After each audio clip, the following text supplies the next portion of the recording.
On the back side of the Gore Mountain Ski Resort in North Creek, New York, is a hidden gem. The Gore Mountain Gem and Mineral Shop sits at the site of the old Barton Garnet mine, which used to be the largest garnet mine in the world. Since it's no longer commercially active, you can go on a guided, hands-on tour of the mine where you'll scoop up handfuls of these sparkling red gems. So we have a tour that goes into pit number 1. There were 9 open pits here, and pit number 1 is where we collect the jewelry for the shop. We have almandine garnet, and the largest garnet on the planet here. The people who run the place are industrial abrasives experts, and we are jewelry experts, so it sort of works out. So this is pit number 1. You're at about 2,300 feet. You're 5 miles away from Route 28. You're also 5 miles away from where they're currently mining on Ruby Mountain. That's where they went to. They didn't leave because they ran out of garnet. It's all over the place still. This beautiful landscape that we have is why they had to leave. All that water made mining very difficult. Adirondack garnet is known as an industrial abrasive. We make jewelry out of it.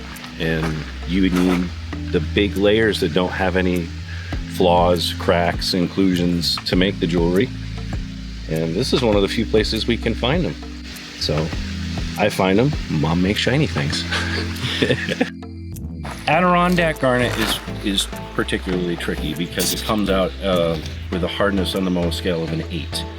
If you can work with an Adirondack garnet, you can work with the sapphires and the tourmalines and stuff that typically they're considering a precious stone. They started this place back in 1897.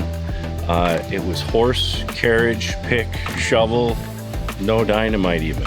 So they were doing that without explosives, without the steam shovel, without the little short gauge rail locomotive that they had to move things up to the factory. And they mined here commercially till 1982. And then this place got National Historic status, and it remains so till today. We do tours 3 times a day, 10:30, 12:30, and 3 o'clock. The tour typically lasts an hour and a half. There's a little bit of history, a little bit of geology, and then we have to give you a little bit of safety, and then it's an hour and a half of picking, back to the shop. Anything that you collect that you want to bring home is $2 a pound.